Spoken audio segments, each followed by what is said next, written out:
तो आज हम स्टार्ट करते हैं ऑस्मोटिक प्रेशर। ठीक है, नेक्स्ट कॉलिगेटिव प्रॉपर्टी है ऑस्मोटिक प्रेशर। ऑस्मोटिक प्रेशर पढ़ने से पहले हम बात करेंगे डिफ्यूजन की। किसकी बात करेंगे? डिफ्यूजन। लिख लो साथ साथ।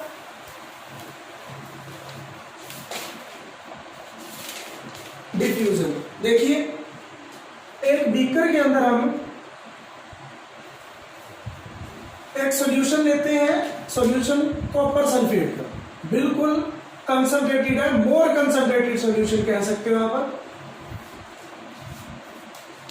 कंसंट्रेटेड कॉपर सल्फेट सॉल्यूशन जो डीप ब्लू कलर का होता है। कैसा होता है? Deep blue. ओके, इसके बाद इसको ब्लू विट्रोल भी कहते हैं। ब्लू विट्रोल हिंदी में बोले तो नीला तोता। कंसंट्रेटेड कॉपर सल्फेट का एक सॉल्यूशन ले रखा हमने। हम क्या करते हैं, इसके ऊपर सॉल्वेंट ऐड कर देते हैं। ये इतना सा पार्ट जो है नीचे नीचे है कॉपर सल्फेट कंसंट्रेटेड, ब्रैकेट में लिख लेना डीप ब्लू, और ऊपर हम ऐड कर देते हैं सॉल्वेंट। सॉल्वेंट वाटर ले सकते हो, या फिर सॉल्वेंट की बजाय कॉपर सल्फेट ही ले लो, बट वो लेस कंसंट्रेटेड हो। ओके, तो कुछ टाइम जब हम क्या करते हैं, इसको ऐसे रखते हैं, कुछ टाइम बाद जब हम देखते हैं तो ये सॉल्यूशन क्या होता है, एक स्पॉन्टेनियस मिक्सिंग की वजह से यहां पे तो देखो ये अलग दिखेगा, ये अलग दिखेगा, लेकिन जब काफी टाइम ये पड़ा रहेगा तो ये सॉल्यूशन एक दूसरे में मिक्स हो जाते हैं अच्छे से। पूरा का पूरा सॉल्यूशन ही किस कलर का बन जाएगा? ब्लू कलर का सॉल्यूशन बन जाएगा। ध्यान रखना, ये डीप ब्लू था, लेकिन जब ये सॉल्वेंट के साथ मिक्स होगा तो उसका कलर क्या हो जाएगा? गाढ़ा रहेगा या फीका हो जाएगा? फीका हो जाएगा। Blue copper sulphate solution. अब मैंने कंसंट्रेटेड नहीं लिखा इसके आगे। ओके, तो इसमें क्या हुआ है, सॉल्वेंट मॉलिक्यूल और कंसंट्रेटेड कॉपर सल्फेट। यहां पे आप और में लिख लेना, और dilute copper sulphate.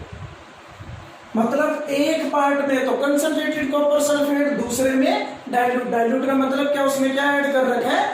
Water add कर रखा है। जब हम कुछ टाइम इसको रखेंगे तो पूरा का पूरा जो दोनों पार्ट है आपस में मिक्स करके स्पॉन्टेनियस मिक्सिंग से क्या होगा, एक ओवरऑल सॉल्यूशन बनेगा जिसका कलर क्या होगा? ब्लू। डीप ब्लू नहीं होगा, थोड़ा सा फीका होगा। अब इसके अंदर क्या होगा, स्पॉन्टेनियस मिक्सिंग हुई है किस किस की? सॉल्वेंट के, यहां मतलब डाइल्यूट सॉल्यूशन की किसके साथ है? कंसंट्रेटेड सॉल्यूशन के साथ। बीच में हमने कोई मेम्ब्रेन नहीं लगाई है। मेम्ब्रेन जानते हो, जैसे आरओ में लगी होती है, कोई मेम्ब्रेन नहीं है, सिर्फ एक सॉल्यूशन लिया, ऊपर दूसरा सॉल्यूशन रख दिया और उनको मिक्स होने के लिए छोड़ दिया। इस स्पॉन्टेनियस मिक्सिंग को हम क्या कहते हैं? डिफ्यूजन। जब डाइल्यूट सॉल्यूशन के मॉलिक्यूल किसके साथ मिक्स हुए? कंसंट्रेटेड के साथ। कंसंट्रेटेड के किसके साथ मिक्स हुए? डाइल्यूट के साथ। उसको कहते हैं स्पॉन्टेनियस मिक्सिंग। ये इसके साथ मिक्स हो, ये इसके साथ मिक्स हो। ओके, तो लिखो इसकी डेफिनेशन डिफ्यूजन की। The spontaneous mixing of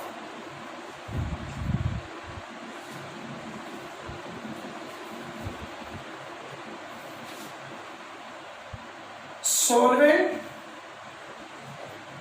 molecules with concentration solution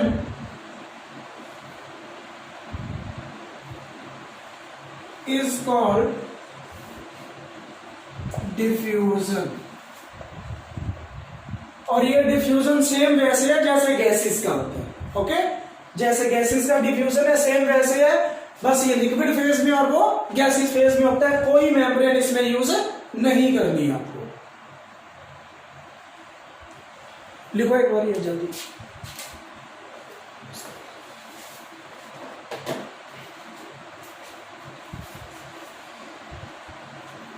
हाँ जी,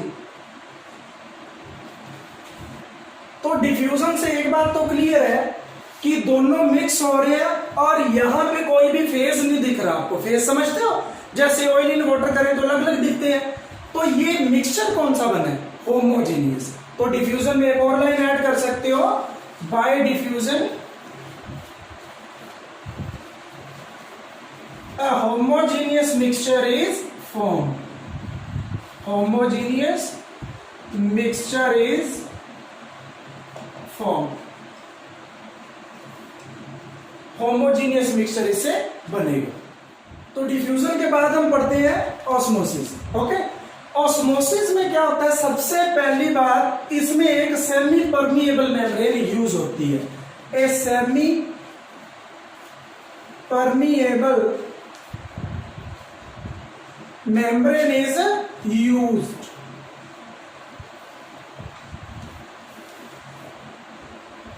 अब semi permeable membrane short form में मैं लिखूं तो एसपीएम होती क्या है? ये एक नेचुरल मेम्ब्रेन भी हो सकती है और आर्टिफिशियल भी हो सकती है। ओके, तो काम क्या करती है? ये सॉल्वेंट मॉलिक्यूल को तो अपने में से पास होने देती है, बट जो मोर कंसंट्रेटेड या सॉल्यूट होते हैं उनको पास नहीं होने देती। लिख लो, which allows to pass solvent molecules through itself but do not allow to pass solute molecules। मतलब ओनली सॉल्वेंट मॉलिक्यूल पास करेंगे। इसमें से कितने टाइप की होती है एसपीएम? 2 टाइप की है, natural and artificial. Natural membrane and artificial. Natural membrane क्या होती है? जनरली एग्जांपल इसके लिख रहे हैं ना, वेजिटेबल मेम्ब्रेन,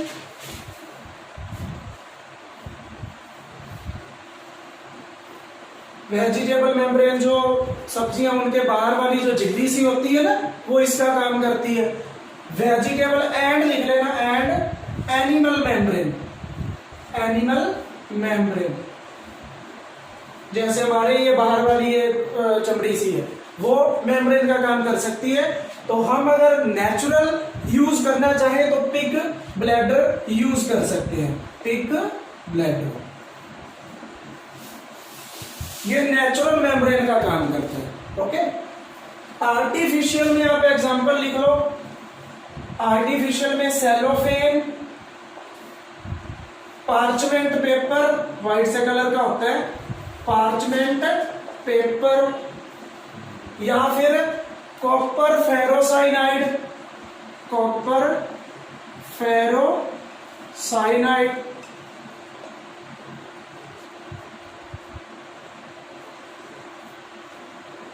ये आर्टिफिशियल मेम्ब्रेन है। क्या काम करती है? ओनली सॉल्वेंट मॉलिक्यूल को पास होने देती है और सॉल्यूट मॉलिक्यूल को पास नहीं होने देती। जल्दी नोट करो ये। अब हमें डेफिनेशन देखनी है कि ऑस्मोसिस क्या होती है। देखिए, डिफ्यूजन में मैंने आपको बताया कि सॉल्वेंट को ऊपर रखना है और जो कंसंट्रेटेड सॉल्यूशन है उसको नीचे रखना है। कुछ टाइम बाद वो एक दूसरे में दोनों मिक्स होंगे। यहां हमने क्या करना है? Less concentrated solution and more concentrated solution दोनों लेने हैं। लेकिन हमने क्या करना है? बीच में लगा देनी है एक सेमी परमिएबल मेम्ब्रेन। देखिए, हम बीच में लगा देते हैं एक semi permeable membrane. Semi permeable membrane में बहुत ही फाइन होल होते हैं, छोटे छोटे मोरे से होते हैं, जिसमें से सिर्फ सॉल्वेंट मॉलिक्यूल पास होते हैं, सॉल्यूट के नहीं होते, क्योंकि सॉल्यूट के मॉलिक्यूल का साइज थोड़ा बड़ा होगा। ओके, तो आप लिख सकते हो ये हमने क्या बनाया? पहले एसपीएम बनाओ, साथ साथ एसपीएम बनाइए, सेमी परमिएबल मेम्ब्रेन। इस साइड पे हमने क्या लिख दिया? इस साइड पे हमने ले लिया concentrated solution.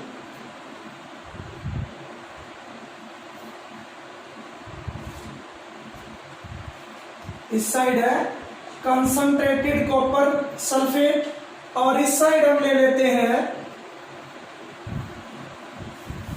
Dilute copper sulphate, ये है डाइल्यूट कॉपर सल्फेट, बीच में हमने लगा रखी है Sp। अब देखिए सॉल्वेंट मॉलिक्यूल्स ने किस साइड से किस साइड ट्रांसफर होने, मुझे बताओ किस साइड से किस साइड ट्रांसफर होंगे। सॉल्वेंट है किस साइड ज्यादा, इस साइड। डाइल्यूट में क्या है, सॉल्वेंट ज्यादा है और कंसंट्रेटेड में सॉल्वेंट कम होता है। कंसंट्रेटेड में ज्यादा कौन होता है, सॉल्यूट ज्यादा होता है। और सेमी परमिएबल मेम्ब्रेन ने अलाउ किसको करना है पास होने के लिए, सॉल्वेंट को। तो लेस कंसंट्रेटेड या फिर डाइल्यूट सॉल्यूशन से सॉल्वेंट किस साइड पे आ जाएंगे, कंसंट्रेटेड। तो कुछ टाइम बाद आफ्टर सम टाइम हम अगर लेवल देखेंगे तो कंसंट्रेटेड वाले साइड लेवल क्या हो जाएगा, राइज हो जाएगा। क्यों हुआ बता सकते हो, क्यों हुआ, क्योंकि सॉल्वेंट इसमें आगे ऐड हो गए हैं। इस साइड का लेवल क्या हो गया, नीचे चला गया कुछ टाइम के बाद। तो इसका मतलब यहां क्या हुआ है, flow of solvent molecule from less concentrated, dilute को क्या लिख सकते हो, less concentrated, from less concentrated solution to more concentrated solution, this is called osmosis. तो लिखिए the spontaneous flow of, spontaneous का मतलब क्या है, लगातार, ओके, जब तक कि उधर से खत्म नहीं हो जाते। The spontaneous flow of solvent molecules from less concentrated solution to more concentrated solution through, ये लाइन जरूर लिखनी है, through semi permeable membrane is called osmosis। इसको हम बोल देते हैं ऑस्मोसिस। तो अब देखते हैं हम एक्सोस्मोसिस। एक्सोस्मोसिस, एक्सो का मतलब बाहर। अगर semi permeable membrane solvent molecule अपने से बाहर जाने दे तो उसको हम कहेंगे exosmosis. When SPM permits to come out the solvent molecules, उस टाइम हम उसको क्या कहेंगे, एक्सोस्मोसिस। सेकंड है एंडोस्मोसिस, जब सॉल्वेंट मॉलिक्यूल एंटर करके अंदर जाए। When SPM permits to come in the solvent molecule. इसका एग्जांपल करते हैं, एक एक्सोस्मोसिस का और एक एंडोस्मोसिस का। हम एक एग लेते हैं, एग कौन सा, बॉयल्ड, ठीक है, उबला हुआ अंडा, और उसकी जो बाहर वाली वो झिल्ली सी है, बाहर वाली जो परत है उसकी, वो उतार देते हैं, ठीक है। और उसको हम क्या करते हैं, पहले केस में हम उस एग को रख देते हैं वाटर के अंदर, ओके, वाटर के अंदर रख देते हैं। बनाओ ये साथ साथ, ये बॉइल्ड एग है, उसकी बाहर वाली जो परत है वो उतार दी गई है और इसको हमने रखा है वाटर के अंदर। और इस केस में हमने उस बॉइल्ड एग को रख दिया है NaCl सॉल्यूशन के अंदर, मतलब है तो वाटर लेकिन उसके अंदर क्या एडिड है, NaCl, नमक एडिड है, NaCl सॉल्यूशन है ये, और ये है वाटर सिंपल, और ये है एंड। फर्स्ट केस में कुछ टाइम के बाद जब देखा गया तो ये क्या हो जाएगा, आप बताओ क्या होगा।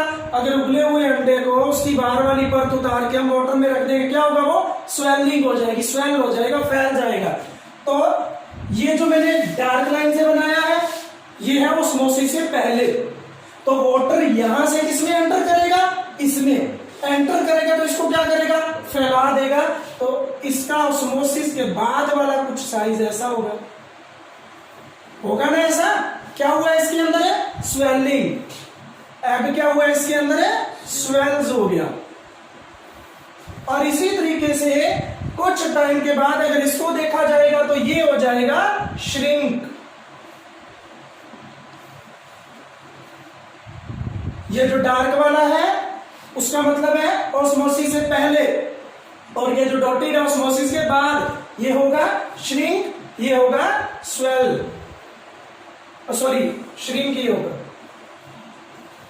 तो मुझे ये बताओ सॉल्वेंट मॉलिक्यूल्स यहां, ये जो मेम्ब्रेन है, ये वाली बाहर जो मेम्ब्रेन है, उससे अंदर एंटर हुए हैं, ये बाहर आए हैं, अंदर एंटर हुए हैं, तो क्या कहेंगे, किसका एग्जांपल है ये, एंडोस्मोसिस का।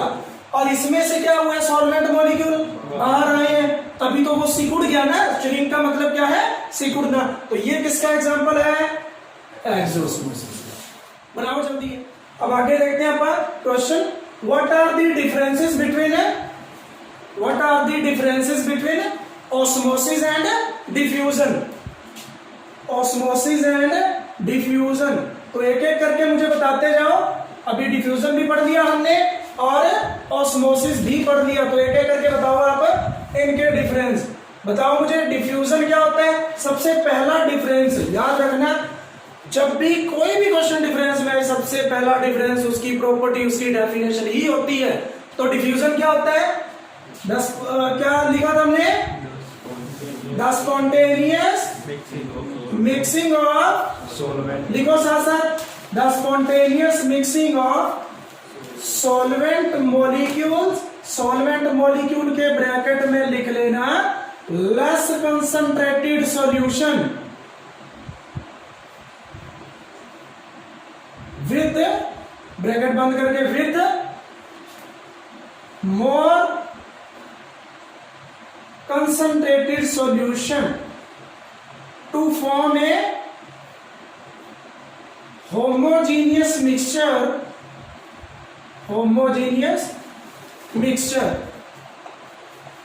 is called diffusion। उसको हम कहते हैं diffusion, is called diffusion। Similarly इस साइड क्या आएगा डिफरेंस, बताओ डेफिनेशन है, क्या डेफिनेशन थी, the spontaneous flow of solvent molecules from less concentrated solution to more concentrated solution. Okay, वो लिखना है थ्रू सेमी परमेबल मेम्ब्रेन, लेकिन वो सेकंड पॉइंट बना के लिखेंगे। डिफ्यूजन में कोई भी सेमी परमेबल मेम्ब्रेन यूज नहीं होती, नो एसपीएम इज यूज्ड। और इसमें क्या होगा, एसपीएम इज यूज्ड। हम एसपीएम को यूज करेंगे यहां पे। और यहां देखो, ध्यान देना एक बार, यहां फ्लो किसका हो रहा है, सॉल्वेंट मॉलिक्यूल्स का ओनली हो रहा है। किस साइड से किस साइड, लेस कंसंट्रेटेड से मोर कंसंट्रेटेड। क्या उल्टा हो सकता है, मोर कंसंट्रेटेड से लेस में जा सकता है, ऑस्मोसिस में नहीं जाएगा। लेकिन डिफ्यूजन में क्या होता है, दोनों सॉल्वेंट है मोर कंसंट्रेटेड में और मोर कंसंट्रेटेड लेस कंसंट्रेटेड, क्योंकि कोई जब कोई बाउंड्री नहीं है। तो लिखो इसमें, इसके अंदर हम क्या लिख सकते हैं, फ्लो, पहले इसमें लिख लो, flow of only solvent molecules. इसमें सिर्फ सॉल्वेंट मॉलिक्यूल्स का फ्लो होना है, वो भी लिख लो, from less concentration side to more concentration side. और इसके अंदर क्या होने, दोनों की मिक्सिंग हो रही है। Okay, mixing of less concentrated side, या साइड तो इसमें है नहीं ना, क्योंकि हमने बाउंड्री तो बीच में लगाई नहीं है।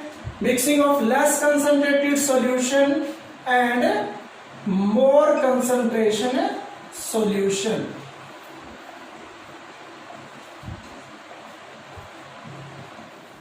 पॉइंट देखो, फोर्थ पॉइंट क्या बनना चाहिए, डिफ्यूजन क्या होता है गैसेस के लिए भी मैंने बोला आपको और सॉल्यूशन के लिए भी, लेकिन ऑस्मोसिस सिर्फ किसके लिए है, सॉल्यूशन के लिए, क्योंकि इसमें तो मेम्ब्रेन लगानी है ना, हवा में तो मेम्ब्रेन लगा नहीं सकते, सॉल्यूशन में ही लगेगी। तो it is applicable for gases as well as solution. और ये किसके लिए एप्लीकेबल है, ओनली एप्लीकेबल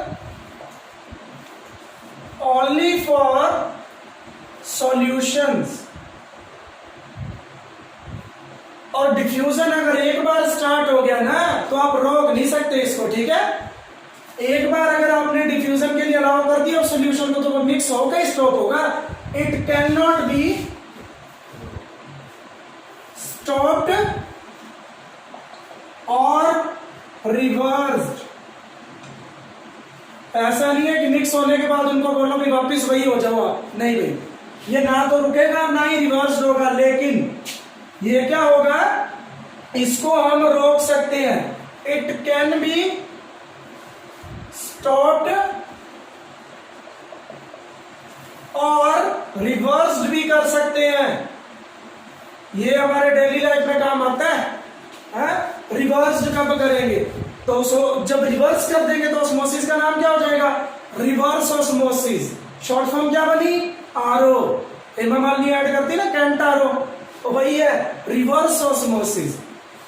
और स्टॉप कैसे करेंगे, ऑस्मोटिक प्रेशर लगा के। तो इसी पॉइंट से ही आगे डेफिनेशन बननी है। तो इस डिफरेंस के अंदर सबसे इंपॉर्टेंट पॉइंट ये है कि ऑस्मोसिस को हम रोक भी सकते हैं और रिवर्स भी। रिवर्स का मतलब क्या, ऑस्मोसिस क्या होती है, solvent molecule less concentrated side से मोर कंसंट्रेटेड साइड जाए, और रिवर्स का मतलब सॉल्वेंट मॉलिक्यूल मोर कंसंट्रेटेड मतलब इम्प्योर वाटर से किस साइड आएंगे, प्योर वाटर की तरफ आएंगे। तभी तो हमें आरओ से प्योर वाटर मिलता है। तो अब देखते हैं हम ऑस्मोटिक प्रेशर क्या होता है। अब नेक्स्ट पढ़ेंगे हम ऑस्मोटिक प्रेशर के बारे में। ऑस्मोटिक प्रेशर पढ़ने से पहले आप क्या करो, एक डायग्राम बना लो जिसमें आपने सेंटर में क्या लगानी है, सेमी परमिएबल मेम्ब्रेन। इसकी राइट हैंड साइड पे आप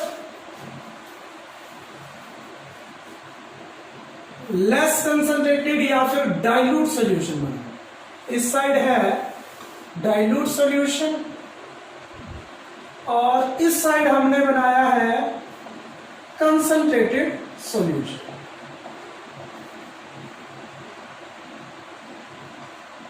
और ये पूरा फिल है। यहां हमने क्या लगा रखा है, एक पिस्टन लगा रखी है। पिस्टन किस काम आएगी, प्रेशर अप्लाई करने के काम आएगी। देखिए जब हम क्या करेंगे, अलाउ कर देंगे, इसको छोड़ देंगे कि डाइल्यूट मतलब लेस कंसंट्रेटेड सॉल्यूशन से सॉल्वेंट मॉलिक्यूल उठ के मोर कंसंट्रेटेड की साइड आ जाए, लेकिन उसी टाइम हम क्या करें, इधर ध्यान दो भाई, उसी टाइम हम क्या करें, इस साइड पे प्रेशर अप्लाई कर दें। किस साइड पे अप्लाई करें, मोर कंसंट्रेटेड साइड पे प्रेशर अप्लाई कर दें ताकि सॉल्वेंट मॉलिक्यूल इसमें एंटर ना कर सके। जस्ट उनको रोकना है, धक्का नहीं मारना भी वापिस ही चला जाए, जस्ट उनको रोकना है कि वो एंटर ना कर सके। उस प्रेशर को हम क्या कहते हैं, तो क्या डेफिनेशन बने, इट इज अ मिनिमम या maximum, minimum. It is a minimum pressure applied on किस side, more concentrated solution side, in order to prevent, prevent का मतलब रोकना, या in order to stop, in order to prevent the movement of solvent molecule from less concentrated solution to more concentrated solution। just उसको रोकना है, वापिस नहीं भेजना। समझ आ रहा है, जस्ट उसको रोकना है, उसको हम क्या कह देंगे, ऑस्मोटिक प्रेशर। लिखिए definition, it is a minimum, ये डायग्राम बनाना है जरूर और रफ कॉपी में बनाया करो एक बार, बाद में फेयर पे अच्छे से किया करो। It is a minimum pressure that must be applied on more concentrated solution side, more concentrated solution side in order to prevent the movement of solvent molecules from less concentrated solution. Apply किस side कर रहे हैं? मोर concentrated की side पे, और रोकना है सिर्फ। ओके, उस प्रेशर को हम क्या कहेंगे? Osmotic pressure. It is denoted by pi, pi से डिनोट करेंगे, लिख लो ये line, it is denoted by pi. इसको हम पाई से डिनोट करते हैं। Okay, clear? ऑस्मोटिक प्रेशर क्या होता है, इसकी एक और डेफिनेशन भी है, आप यही करोगे, और मिनिमम हाइड्रोस्टैटिक प्रेशर वगैरह वाली वो डेफिनेशन नहीं करनी, आपने सिर्फ यही डेफिनेशन कर दी। तो ऑस्मोसिस के बाद हमारा नेक्स्ट टॉपिक है रिवर्स ऑस्मोसिस। अभी मैंने आपको जस्ट इसके डेफिनेशन के किनारे पे लाके तो छोड़ ही दिया। क्या बोला था मैंने? ऑस्मोटिक प्रेशर क्या होता है कि मिनिमम प्रेशर है जो सोल्यूशन साइड पे अप्लाई करें कि वो सॉल्वेंट मॉलिक्यूल को लेस कंसंट्रेटेड से मोर कंसंट्रेटेड की साइड पे आने से जस्ट रोके। लेकिन अगर हम अपना प्रेशर जो एक्सटर्नल प्रेशर है वो ऑस्मोटिक प्रेशर से ज्यादा अप्लाई कर देते हैं तो क्या होगा? तो जो सॉल्वेंट मॉलिक्यूल है उल्टा हो जाएगा, सॉल्यूशन से किस साइड जाना स्टार्ट हो जाएंगे? प्योर सॉल्वेंट की तरफ या फिर लेस कंसंट्रेटेड की तरफ जाना स्टार्ट हो जाएंगे। उसको हम कहते हैं रिवर्स ऑस्मोसिस। तो लिखिए, if external pressure on more concentrated solution side is greater than osmotic pressure,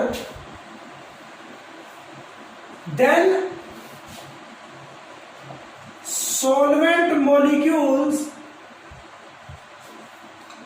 start to move from more concentrated solution to less concentrated solution। और अगर दूसरी साइड पे लेस कंसंट्रेटेड सॉल्यूशन की बजाय अगर मैं प्योर सॉल्वेंट ले लूं तो वही होता है आरोगे। ओके, तो ब्रैकेट में प्योर सॉल्वेंट जरूर लिखना है, pure solvent. Then this process, और एक बात और है, थ्रू एसपीएम जरूर लिखना है, through semi permeable membrane, then this process is called reverse osmosis. इसको हम रिवर्स ऑस्मोसिस बोलेंगे। एग्जाम्पल इसका क्या है?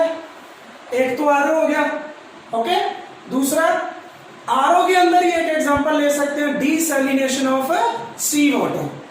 सी वाटर जो होता है उसका डीसैलिनेशन करना है, मतलब जो खारापन है वो दूर करना है, नमक दूर करना है उसका, उससे प्योर हमें सॉल्वेंट चाहिए। इसका के लिए ध्यान रखना, डीसैलिनेशन ऑफ सी वाटर के लिए स्पेशल मेम्ब्रेन लगेगी, सिंपल आरओ वाली मेम्ब्रेन नहीं लगेगी, फिर तो समुद्र का पानी हम आराम से कर सकते हैं भाई। ओके, तो इसके लिए जो यूज होती है लिख लेना, special cellulose nitrate, cellulose nitrate. हाँ जी, होना क्या है इसमें, ध्यान दो इधर, सॉरी ये करेक्ट करना, सेल्यूलोज एसिडेट है, सेल्यूलोज एसिडेट है, नाइट्रेट नहीं है, एसिडेट है। अब इसमें होगा क्या, ध्यान दो, जब हम क्या करेंगे, ऑस्मोटिक प्रेशर से ज्यादा प्रेशर इस साइड पे अप्लाई करेंगे। ओके, मैंने क्या बोला, जब ऑस्मोटिक प्रेशर से ज्यादा प्रेशर इस साइड इस पिस्टन पे अप्लाई होगा तो ये जो सी वाटर है इसमें से प्योर वाटर इस एसपीएम से पास होता हुआ किस साइड एंटर कर जाएगा, राइट साइड पे, जो किस काम आएगा, ड्रिंकिंग पर्पस के लिए। और बाकी सी वाटर के अंदर जो पड़ा होगा, सॉल्ट होगा और बहुत इम्प्योरिटीज होती हैं, वो सारी किस साइड रह जाएंगी, लेफ्ट साइड पे रह जाएंगी। बनाओ mathematical expression for osmotic pressure. देखिए सबसे पहले जो पाई होता है वो डायरेक्टली प्रोपोर्शनल होता है सी के। सी क्या होती है यहाँ पे, कंसंट्रेशन ऑफ द सॉल्यूशन, कि सॉल्यूशन कितना गाढ़ा है। अगर सॉल्यूशन ज्यादा गाढ़ा होगा तो उतना ज्यादा हमें प्रेशर अप्लाई करना पड़ेगा सॉल्वेंट मॉलिक्यूल्स के फ्लो को रोकने के लिए। दूसरा है टेम्परेचर। टेम्परेचर अगर ज्यादा होगा तो सॉल्वेंट मॉलिक्यूल उतने ही ज्यादा सॉल्वेंट साइड से सॉल्यूशन में आएंगे और उतना ही हमें ज्यादा जोर लगाना पड़ेगा उसको रोकने के लिए। एब्सोल्यूट टेम्परेचर जिस टाइम पे हम मेजर कर रहे हैं, ओके। दोनों को हम क्या करते हैं, कंबाइन करें तो क्या आ जाएगा, pi is directly proportional to C into T. Proportionality के सिंबल को हटा के हम यहां लगा देते हैं आर। आर यहाँ पे क्या होता है, वही गैस कांस्टेंट जो यूनिवर्सल लिया जाता है। आर क्या है, गैस कांस्टेंट। क्या क्या वैल्यूज होती है इसकी बोला, आर की क्या क्या वैल्यूज होती है, 6-7 वैल्यू है +1 में। 8.314 जूल पर केल्विन पर मोल, और सेकंड क्या होती है 2 कैलोरी, थर्ड 0.0821 लीटर एटमॉस्फेयर पर केल्विन पर मोल। वो काम आने वाली है लीटर एटमॉस्फेयर, क्योंकि एटमॉस्फेयर यूनिट प्रेशर के, लीटर वॉल्यूम के। तो तीनों में से सिर्फ हमारे काम कौन सी आएगी वैल्यू, 0.0821 वाली। आर की वैल्यू लिख लेना 0.0821 लीटर एटमॉस्फेयर पर केल्विन पर मोल। और इसी तरीके से और क्या यूज कर सकते हो, 0.083 लीटर बार पर केल्विन पर मोल। चेक कर लेना कि एटमॉस्फेयर के प्रेशर के यूनिट एटमॉस्फेयर है तो ये यूज कर लेना आर की वैल्यू, और अगर बार में है तो ये यूज कर लेना, ओके। अब देखिए कंसंट्रेशन क्या होती है, सिंपल कंसंट्रेशन टर्म्स तो हमने बहुत करी है, molarity, normality, molality. Simple concentration क्या होती है, नंबर ऑफ मोल्स। सॉल्यूशन की बात करेंगे तो मोल्स ओनली किसके काउंट होते हैं, सॉल्यूट के। Number of moles of solute by volume of solution. किसी सॉल्यूशन में सॉल्यूट जितना ज्यादा होता है वो उतना ही ज्यादा क्या होता है, कंसंट्रेटेड। और किसी सॉल्यूशन में सॉल्वेंट जितना ज्यादा होता है वो उतना ही ज्यादा पतला होता है, डाइल्यूट होता है। तो कंसंट्रेशन क्या बनी, N/V। तो वैल्यू पुट कर दो, यहाँ पे क्या बना, pi is equal to R N/V T। तो पाई क्या आया, pi V is equal to NRT। इसको हम क्या बोलेंगे, वेंट हॉफ इक्वेशन। लिख लीजिए, this is the van't Hoff equation.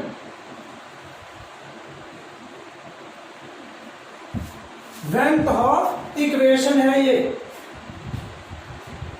Pi V is equal to NRT। तो अब क्वेश्चन ये अराइज होता है, मैंने बताया था आपको पिछली बार क्या किया था हमने, प्रूव दैट की relative lowering in vector pressure is a colligative property. वही क्वेश्चन है, लिखो क्वेश्चन, लिखो prove that osmotic pressure is a colligative property. Prove that osmotic pressure is a colligative property। हाँ जी, क्या आंसर बनेगा इसका, अब पाई किसके इक्वल है, as osmotic pressure pi is equal to pi V is equal to NRT। N क्या है, number of moles of solute. और कैसे फाइंड आउट करेंगे? Given mass of solute by molecular mass of solute. वैसे इसकी तो need ही नहीं है हमें, ये पुट करने की तो नीड ही नहीं है। यहां पे सिंपल बताया हमने, एन क्या है? Number of moles of solute. इसका मतलब पाई किसके डायरेक्टली प्रोपोर्शनल है? बोलो, पाई किसके डायरेक्टली प्रोपोर्शनल है? और वही तो होती है कोलिगेटिव प्रॉपर्टी, क्योंकि ऑस्मोटिक प्रेशर की वैल्यू डायरेक्टली किस पे डिपेंड है? Number of moles of solute. As pi directly depends on number of moles of solute, so pi is a colligative property। ये colligative property है क्योंकि number of moles of solute के directly दिख रही है भाई, और वही होती है colligative property। तो लास्ट टॉपिक करते हैं आज का, मोलिकुलर मास कैसे कैलकुलेट करना है। बस वो वैल्यू पुट करनी, हेडिंग बना लो, कैलकुलेशन ऑफ न्यूमेरिकल्स कल करेंगे इसके, और एक इसकी बायोलॉजिकल इंपॉर्टेंस आप आज घर से पढ़ के आओगे।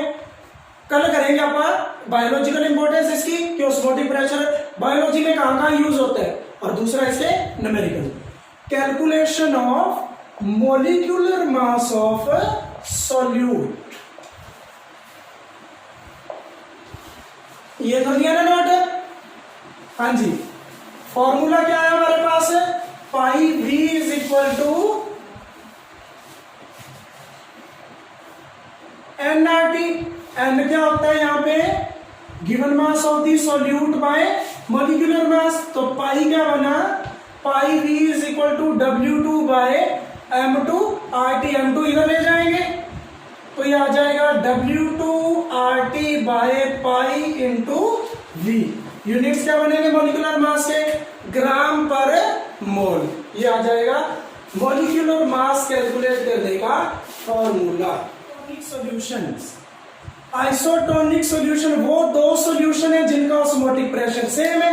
लिखिए, the solutions having same osmotic pressure, the solutions having same osmotic pressure, जिनका ऑस्मोटिक प्रेशर सेम हो, हम उनको क्या बोल देते हैं? आइसोटोनिक। और अगर सेम ना हो तो ऑब्वियसली एक का ज्यादा होगा और दूसरे का, जिसका ज्यादा है वो हाइपरटोनिक, जिसका कम है वो हाइपोटोनिक। ये सेकंड है point. If osmotic pressure of two solution is not same, ये अलग है भाई, ऊपर वाले में मत चेपना। आइसोटोनिक सॉल्यूशन होते हैं जिनका ऑस्मोटिक प्रेशर सेम हो, और अगर सेम ना हो then the solution with high osmotic pressure is hypertonic and the solution with less osmotic pressure is hypotonic. तो आज के लेक्चर में इतना ही है। तब आप पढ़ना बायोलॉजिकल इंपॉर्टेंस, और सेकंड क्या करना है आपने, ये सारा पढ़ के आना है। कल जब आओगे तो न्यूमेरिकल और बायोलॉजिकल इंपॉर्टेंस आपको करवाई जाएगी। धन्यवाद।